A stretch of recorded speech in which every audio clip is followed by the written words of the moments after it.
Now if you press escape, you get all these controls here.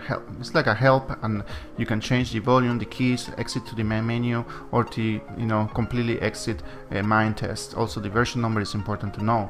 But if you press F9, you can cycle between different views of the minimap that you see on the top, and that is very useful to know where you stand in terms of the general map that you have created.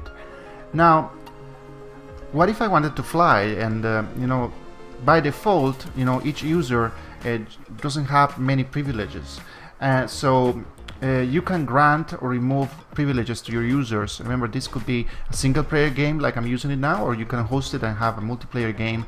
So to keep things under control when you are the administrator, you can grant or remove certain privileges to your users. For now I will just stick to single player, but and show you how that is done. So MineTest has a command line that is accessed by clicking on the backslash, and you see that opens on the top. And here, it's very similar to the DOS commands back in the day. You can type commands here. And so if you want to know what commands are available, you can just type help, enter, and there's a list of the commands that we can use. By default, MineTest comes with just a very plain set of commands and functions. And you can add more by installing modifications, like I said in my previous video. So that being said, let's say I want to fly, so I need to grant privileges to myself to fly. So for that, I need to use the grant command or the grant me command. So let's say you want to know how to use the grant command, you can type \help and then the grant, enter, and that will tell you the syntax of the grant command. So you should type \grant, the name of the person or user, and then the privilege you want to give. In this case, it's me, so I'm gonna use the grant me command, and then I'm gonna type all. This is gonna give me all those privileges that you see there: server, shout, fly, password, etc, etc, etc. And I'm just gonna cover the most basic ones on this video. So I have all privileges now, but how do I fly? I still walk normal, seems like nothing happened. Well, when you press the K key, you enable free mode, and free mode gives you a very fast speed, and if you press the space bar, you can fly. And the more you press the spacebar, the higher you go in your war, and it's a very neat thing. You see the war stays rendering, and of course you can see more or less depending on your computer or the settings. So the more advanced, the more the war gets rendered. What if I gonna go down? Well, if you wanna go down, all you have to do is press the shift key. You press the shift key to go down, the spacebar to go up. Shift and spacebar. Now when you wanna get out of this mode, let's say I wanna go quickly to the land and walk normally, you press the K key again, poof, and you fall there, back into the land. Now of course I didn't get damaged, but later I'm going to show you how you can enable damage, and then you fall from a certain height, then your character can die or just lose health. That is done using modifications, and it's very, very, very easy to do. It's really easy to do. It just takes a few minutes, but I'm going to do that in another video. Alright, another command that is super important is time. And time, right now the war, it's daytime, but there is an internal clock. I think it lasts about 10 minutes. I think the default is 10, and so every 10 minutes there is a night and day cycle that goes through.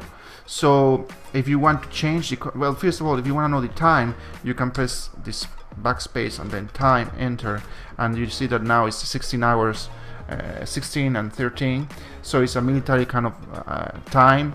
So it will be 4 p.m. and 30 minutes. But if you want to change that, okay, you can type the space bar and the backspace, and then set let's see, just by time, and then I'm gonna put, maybe let's make it night, so I'm gonna put 23 hours, so it would be 11 o'clock. So you have to try 23 and then 3 zeros. That's how it works. And now it's 11 o'clock in the night, and you see it's very dark. I can see the stars, I can see the moon. It's very neat. And other things you could do, well, let's say, you know, now it's hard to see, so if I press the I, that brings my inventory, and you know, I have all the different things I can craft. I'm in creative mode, so I have everything available. If you are in normal mode, then you only have a few things that you can make, and then you had to get resources and then build or craft, use those resources to craft things like a shovel, a bed, or a block, or whatever it is that you're making. But in creative mode, you are given all the blocks, and you can just use them without having to go and having to, you know, let's say, provide for them, or, you know, collect them. So for now, I'm just gonna go and show you something. I'm gonna get this, let's get this block here, cobblestone, and I'm also gonna go where it's a torch, because it's dark and I can't see anything, so I can go ahead and put a torch here. Whatever you put from here to here, you will have available in the bar. So the first row here, this first row is this row down here. So when I press escape and I move the wheel or the mouse, I can cycle through that. So let's wheel to the first one, right? So I've left click and I'm putting those blocks.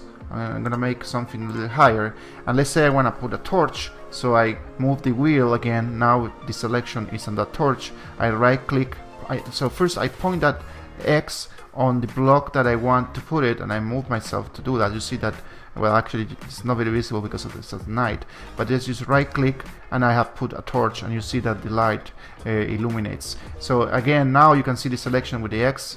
When that block gets that black rectangle, it means that's the direction that you're pointing to. Left click and I'm putting another torch, and I can go ahead and put another one here. And the more light you put, of course, the more visible visibility you will have. So it's very cool, really, and very easy to use, and I strongly recommend it. And well, this is for now the commands I'm gonna cover. Stay tuned for more videos that will go more in detail about how to use MineTest, how to add modifications, and everything else. If you enjoyed this video, though, it's important that you subscribe, and that's the way that you support my channel. Thank you so much for watching.